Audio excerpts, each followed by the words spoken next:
우리는 어떤 의도를 가지고 내가 하고 싶은 것을 하려고 그렇게 무리할 때가 많이 있습니다.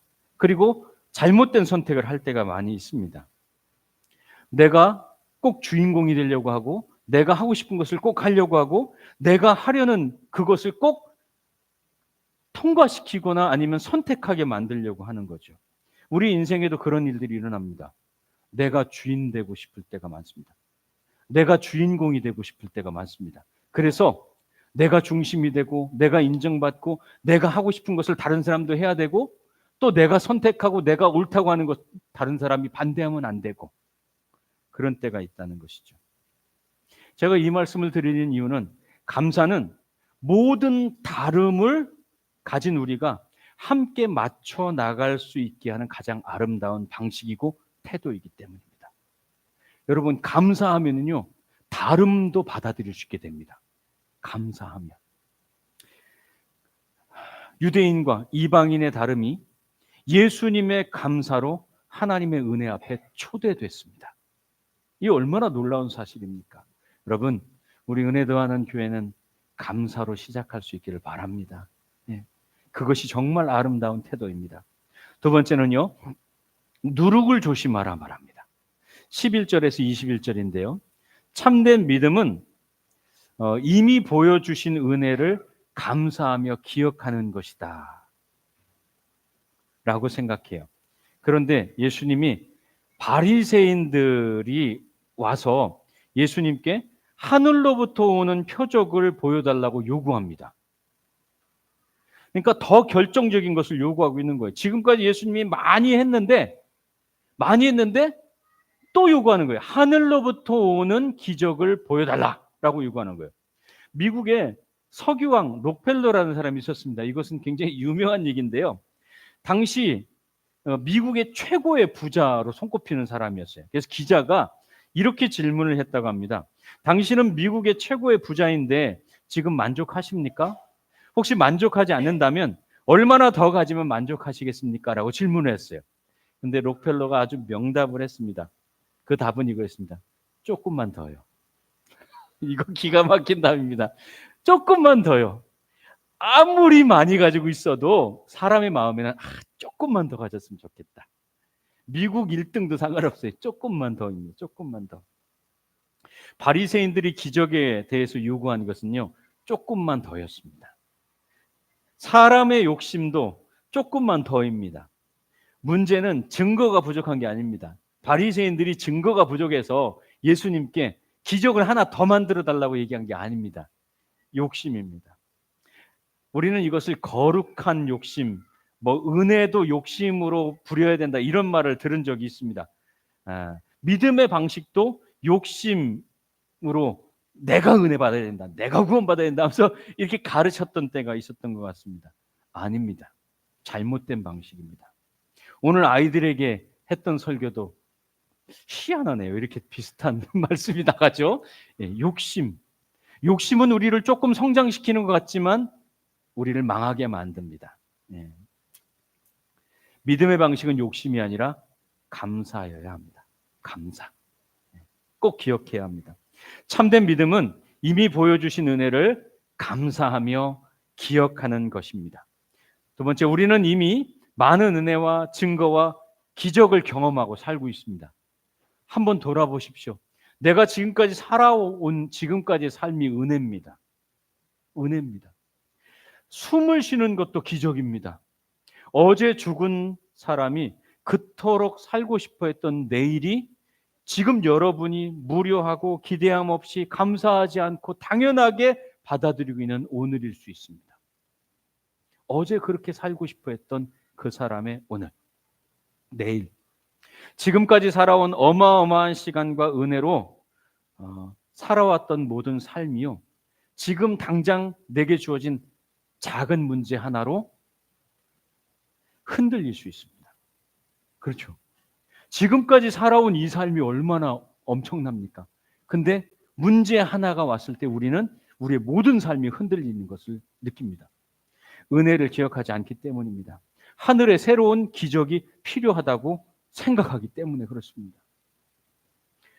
이미 충분합니다. 제가 신학교 다닐 때 읽었던 책 중에 그런 책이 있었습니다. 예수로 충분하다. 그런 책이 있었습니다. 욕심입니다. 감사로 살아야 합니다. 더 주시는 것은 그냥 하나님이 하실 일인 겁니다. 은혜인 것뿐입니다. 이미 어마어마하게 받았습니다. 세 번째, 두 개의 누룩을 조심하라고 합니다. 성경에 쓰인 누룩은 긍정적인 뜻이 아니고 부정적인 뜻을 가지고 있습니다. 첫 번째는 바리새인의 누룩이고 두 번째는 헤롯의 누룩입니다. 바리새인의 누룩은 외식과 그리고 형식에 사로잡힌 과장된 신앙을 말합니다. 겉으로는 경건해 보여요. 바리새인들의 모습이 겉으로는 경건해 보이는데 실상은 자기의 위선으로 가득합니다. 이거를 종교적 체면이라고 말합니다. 교회 안에서도요, 종교적인 체면을 부리는 사람은요, 과장합니다. 네. 과장하게 되어 있습니다. 여러분의 삶도요, 뭔가를 다른 사람에게 잘 보이려고 하거나 아니면 다른 사람이 뭔가를 인정받고 싶어 할 때 어떤 모습이 나오냐? 과장이 나옵니다. 과장. 그래요? 근데 별거 아니야, 사실은. 네, 별거 아닌데 정말 어마어마한 거를 본 것처럼 과장할 때가 있습니다. 둘째는요, 헤롯의 누룩입니다. 세속 권력에 대한 과장된 기대, 현실 문제를 하나님 없는 정치 혹은 계산으로 해결하는 태도입니다. 왜곡된 성공과 인정의 욕구입니다. 종교적 체면에 사로잡히면 거룩한 척, 아닌 척, 괜찮은 척, 거짓 가면을 쓰게 됩니다. 네. 교회에 세속적인 성공의 방식이 들어오기 시작하면 어떤 일이 생기느냐? 세속이 거룩이 됩니다. 거룩으로 그것이 포장이 된다는 얘기입니다. 무슨 얘기냐면 제가 이런 이야기를 들었습니다. 실제로 제가 들은 겁니다. 당사자에게. 한 교회 이야기를 들었는데 그 교회는 성도들에게 거룩하고 하나님 앞에 감사하는 삶을 가르치는데 헌금 잘하고 11조 잘하고 주정헌금하고, 근데 주정헌금도 쉬는 날 토요일과 일요일 날 일당을 쳐서 그걸로 주정헌금을 해야 되고, 모든 절기, 우리는 뭐 추수감사 하나밖에 없지만 성령 강림절, 추수감사하고 부활절 있지, 성령 강림, 부활절, 뭐 대림절, 뭐 기타 등등 이것저것 다 해가지고 맥주절, 추수감사절, 성탄절, 있는 절기는 다 해서 다 지켜야 되고요. 그리고 깜짝 놀랐네요. 뭐 이런 회비, 교회에서 회비도 내야 되고, 그래서 그냥 괜찮습니다. 애들은 원래 그렇게 하고 놉니다. 예를 들어서 얘기했는데 한 사람이 가장이 300만 원을 벌면 그 중에서 200만 원이 헌금으로 나간다는 거예요. 그래서 100만 원도 안 되는 돈으로 생활을 해야 되는데 결국은 그것 때문에 문제가 생겨서 가정이 이혼을 하게 되고 그런 일들이 생기게 됐다는 겁니다. 또 이런 일이 생겨요. 전도 집회를 하는데 3만 명 전도 집회, 엄청 큰 교회라는 얘기죠. 그렇죠? 근데 담임 목사님이 3만 명을 모을 수 있는 방법을 제시해 줬는데 뭐냐면 예배 아르바이트를 쓰라는 겁니다. 사람들을 예배 아르바이트를 그 알바몬인가 뭐 그런 데다 올려가지고 예배 아르바이트 기본급보다 더 줘서 5천, 뭐 10,000원이면 15,000원 이렇게 줘서 자기가 할 수 있는 최대로 다해서 사람들을 초대하라는 거예요. 논리는 뭐냐면 그렇게 해서라도 데려와서 설교를 듣다가 은혜 받으면 그러면은 된다는 겁니다. 그래서 몇 명을 초대했느냐? 13,000명을 초대했답니다. 그래서 진짜 할 수 있는 만큼 최선을 다했다라고 생각했는데 담임 목사님이 왜 3만 명을 못했냐고 교육자들을 막 혼을 내고 화를 내고, 그래서 3일 동안 목양실 복도 앞에서 무릎 꿇고 잘못했다고 빌었답니다. 참. 왜 그렇게 합니까? 다들 그렇게 하고 더 열심히 해야 한다는 경쟁이 믿음이 되면 그렇게 하게 되는 겁니다. 세속이 거룩으로 포장이 되면 그렇게 하는 겁니다. 여러분, 우리의 말, 행동, 태도, 선택에 누룩이 들어오잖아요. 그러면 과장됩니다. 그 누룩이 들어오잖아요. 그러면 거룩이, 세속이 거룩으로 포장되어 버립니다. 그거 조심하라는 겁니다. 그 과정은 결국 우리의 인격과 신앙을 무너뜨려 버립니다. 거짓말하는 신앙인으로 만들어요. 정직하지 않은 신앙인으로 만들어요. 네. 그 누룩에 삶과 신앙을 빼앗기지 않으려면 기억해야 합니다. 지금까지의 은혜를 기억해야 되고, 기억하지 않고 지금까지 은혜를 망각하면 현재의 문제가 언제나 과장되게 찾아오니까 그거에 끌려다니는 삶이 됩니다. 과장과 거품이 아니라 그 모습 그대로 그냥 정직한 마음으로 사는 것이 신앙과 삶의 태도입니다. 신앙 꼭 얘기할 것도 아니에요. 여러분 혹시 그런 경우 보지 않아요? 저놈이 나를 무시해. 저 사람이 나를 무시해. 그렇게 생각하거나 말하는 경우가 있습니다. 그런데 대부분의 경우는요, 그 사람과 상관없이 내 안에 있는 어떤 열등감이 부추기고 있는 말일 때가 99%입니다. 그 사람은 나를 무시한다는 생각조차 없을 때가 많아요. 물론 갑질하는 때는 분명히 있습니다. 그 나쁜 사람들이 있긴 하죠. 그것까지 말하는 건 아니에요. 저도 보면 가끔씩 울컥할 때가 있어요. 버럭할 때가 있단 말이에요.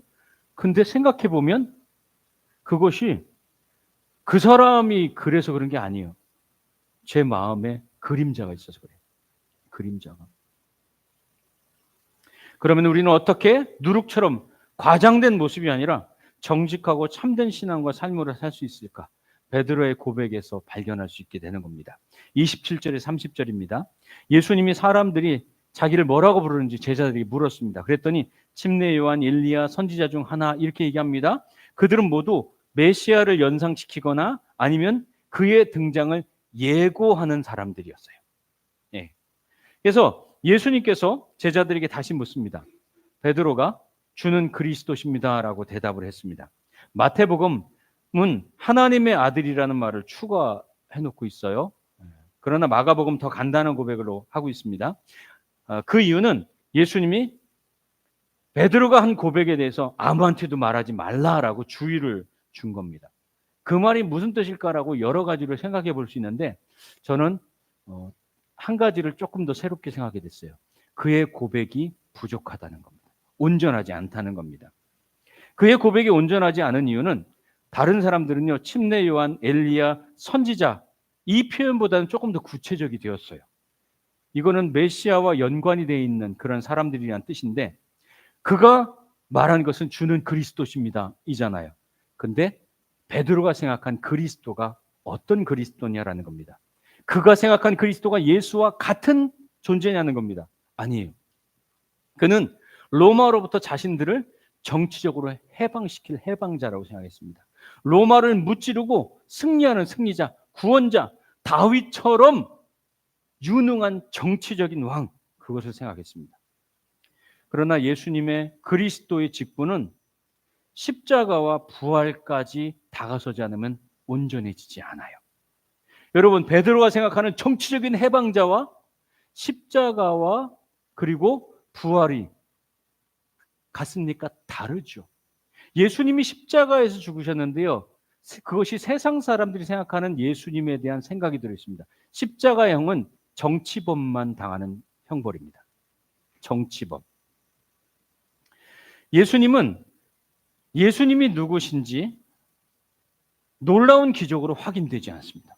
지금까지 기적을 했잖아요. 하늘로부터 오는 새로운 기적을 해달라고 했잖아요. 그래도 예수님에 대해서 확인하지 못해요. 사람들은 계속해서 또 다른 기적을 요구하지만 예수님은 십자가의 죽음과 부활로 확인이 되는 겁니다.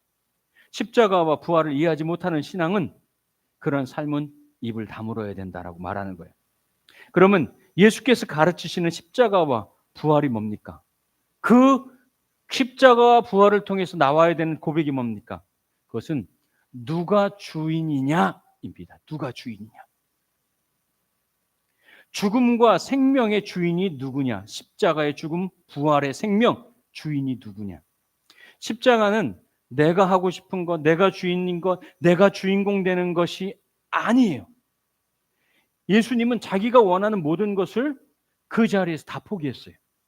겟세마네 동산에서 나의 원대로 마시고 아버지의 원대로 되기를 원합니다.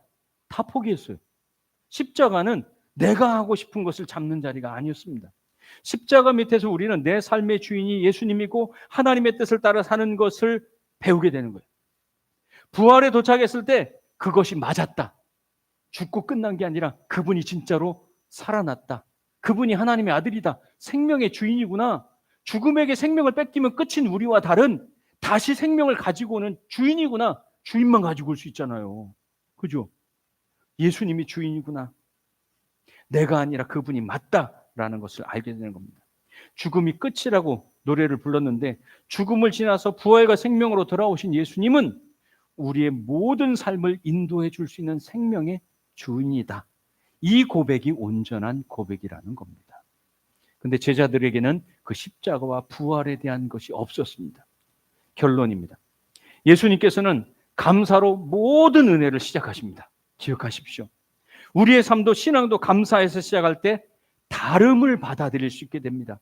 내가 주인공이 아니어도 괜찮습니다. 내 뜻이 아니어도 된다는, 그래도 괜찮은 공동체가 될 수 있는 겁니다. 감사가 있는 공동체는 깨지지 않습니다. 두 번째, 우리의 삶과 신앙을 망가뜨리는 누룩을 조심해야 합니다. 종교적인 체면과 세속적인 성공이 나를 과장하기 시작하면 우리의 인격과 신앙과 공동체가 무너져 가기 시작합니다. 우리의 말과 행동, 선택에 누룩이, 과장이 들어오면 삶과 신앙이 무너집니다. 과장하는 사람은 대부분 눈치 보는 사람입니다. 네. 여러분, 예수 앞에, 하나님 앞에 자유한 자가 되길 바랍니다. 네. 눈치 볼 필요 없는 자유한 삶이 되기를 바랍니다.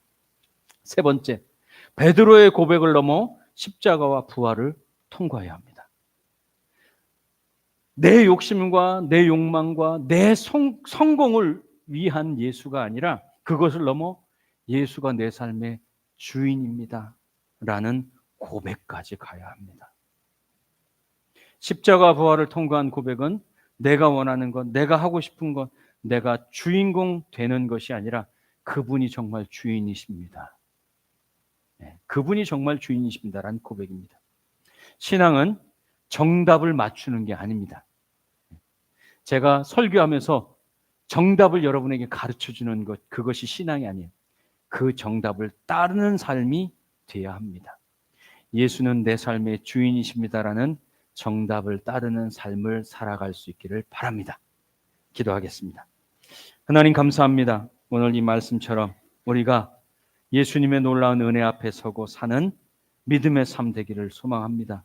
내가 주인이 아니라 내 삶의 누룩 때문에 부풀려지고 과장된 삶이 아니라 예수님이 주인이십니다라는 그 씨앗을 붙잡고 살아가는 그러한 삶이 되게 해주십시오. 예수님의 이름으로 기도합니다. 아멘. 515장 찬양입니다.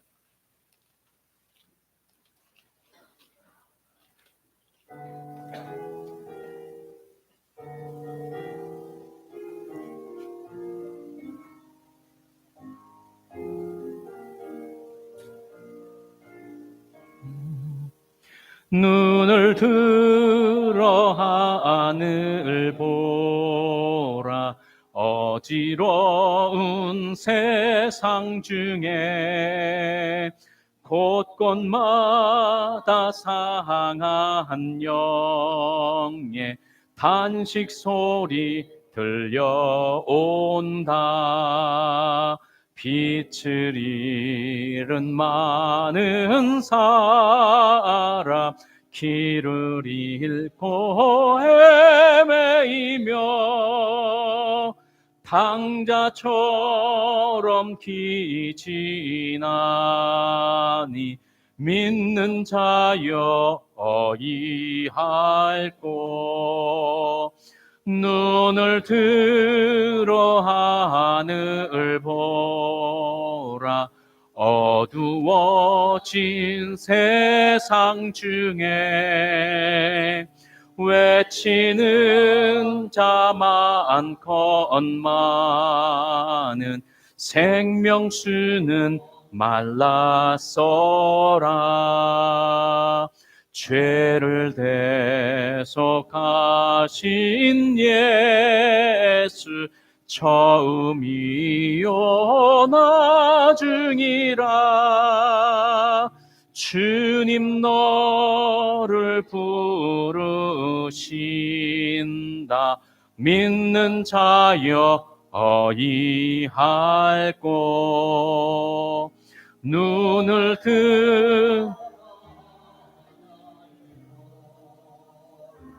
살아계신 주 하나님,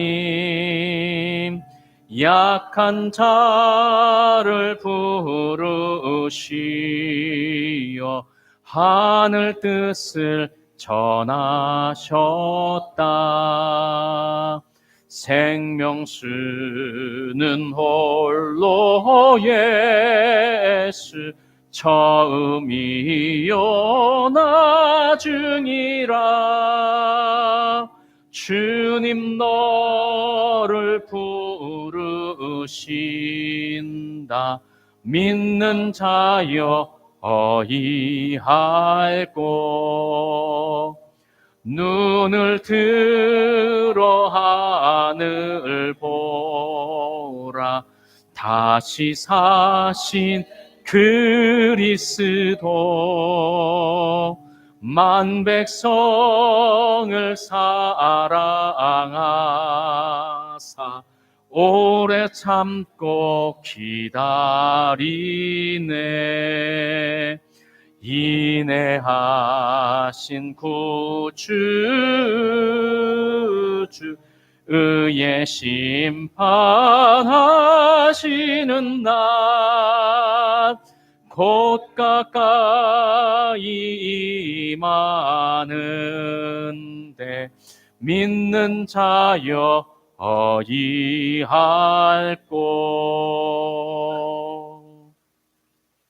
이제는 우리 주 예수 그리스도의 은혜와 하나님의 신령하신 하나님의 놀라운 은혜와 신령한 이제는 우리 주 예수 그리스도의 은혜와 하나님의 긍휼하심과 또한 성령님의 내주교통 충만케 하시는 놀라운 은혜가 주는 그리스도이십니다. 십자가와 부활 앞에까지 선 믿음의 사람들 머리 위에 영원토록 함께 하시기를 간절히 축원합니다. 아멘.